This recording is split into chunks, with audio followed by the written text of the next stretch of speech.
सुप्रभात प्यारे बच्चों, कैसे हैं आप सभी। आइए शुरू करें हमारी ये कक्षा पाठ 8 के साथ। तो ये है बच्चों पाठ 8 विशेषण यानी कि एडजेक्टिव। तो आइए पढ़े इसे। चलिए देखिए, यह गुड़िया मेरी है, इसके बाल भूरे हैं, इसकी आंखें नीली हैं, माँ इसके लिए आज सुंदर फ्रॉक बना रही है, इसे मुझे मेरी नानी ने दिया है। ठीक है बच्चों, इस चित्र में देख पा रहे हैं, ये गुड़िया के बारे में बता रहे हैं। ठीक है, तो देखो यहाँ पे क्या लिखा है, इसके नीचे लिखा है कि मेरे पास सुंदर गुड़िया है, उसकी आंखें नीली है। ठीक है, देखो इसकी परिभाषा क्या है, ऊपर देखिए। उपयुक्त वाक्यों में रंगीन छपे शब्द साथ आई संज्ञा के बारे में कुछ विशेषता बता रहे हैं। विशेषता बताने वाले शब्द बच्चों विशेषण कहलाते हैं। ठीक है, समझ गए कि वो कैसी है, ठीक, उसका रंग कैसा है, कितना है, तो ये सारी बच्चों विशेषता ही होती है। ठीक है, अब इसकी परिभाषा, जो शब्द संज्ञा या सर्वनाम की विशेषता बताते हैं उन्हें विशेषण कहते हैं। ठीक है, और संज्ञा और सर्वनाम के बारे में तो आप पहले भी पढ़ चुके हैं ना।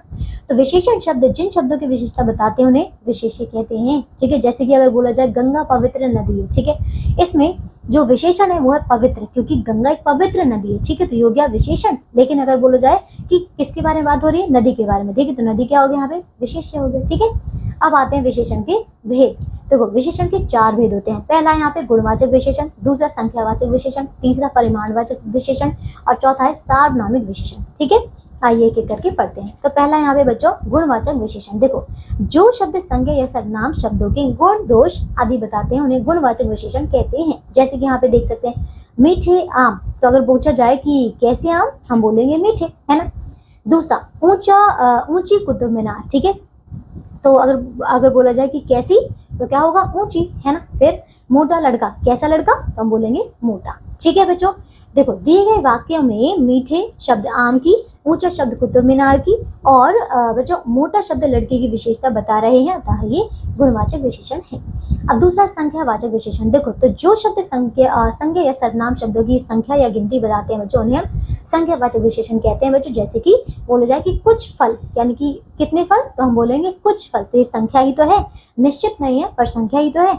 दूसरा देखो 10 अनार, कितने अनार, 10, ये निश्चित संख्या है। फिर कम बच्चे, कितने बच्चे, कम बच्चे। ठीक है, तो इस प्रकार कुछ शब्द फलों की, 10 शब्द अनार की तथा कम शब्द बच्चों की संख्या का ज्ञान करा रहे हैं, अतः ये संख्यावाचक विशेषण है। ठीक है बच्चों, कुछ अन्य उदाहरण है जैसे कि कुछ कपड़े, 10 आम, 5 पक्षी, कई पौधे आदि। ठीक है, अब आते हैं तीसरा परिमाणवाचक विशेषण। देखो, तो परिमाण का अर्थ है माप तौल। ठीक है, तो किसी संज्ञा शब्द की माप तौल संबंधी विशेषता बताने वाले शब्द को परिमाणवाचक विशेषण कहते हैं। जैसे कि देखिए 5 मीटर कपड़ा, कितना कपड़ा, 5 मीटर।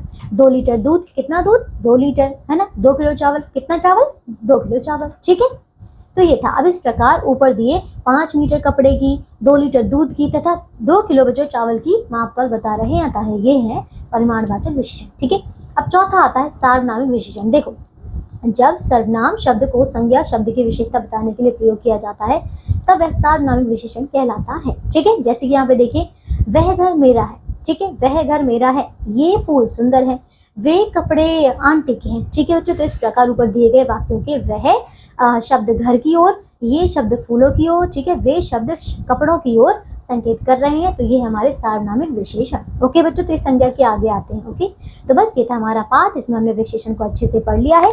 आइए अब दोहराते हैं। संज्ञा या सर्वनाम की विशेषता बताने वाले शब्द विशेषण कहलाते हैं। विशेषण जिस संज्ञा या सर्वनाम शब्द की विशेषता बताते हैं उन्हें विशेष्य कहते हैं। विशेषण 4 प्रकार के होते हैं बच्चों, गुणवाचक, संख्यावाचक, परिमाणवाचक तथा सार्वनामिक विशेषण। ओके बच्चों, तो बस ये था हमारा पाठ। अब आगे आपको दिया अभ्यास के साथ प्रश्नों को पूरा कीजिए। ठीक है, तो अपना ध्यान रखिए, हम मिलेंगे अगली कक्षा में। बाय।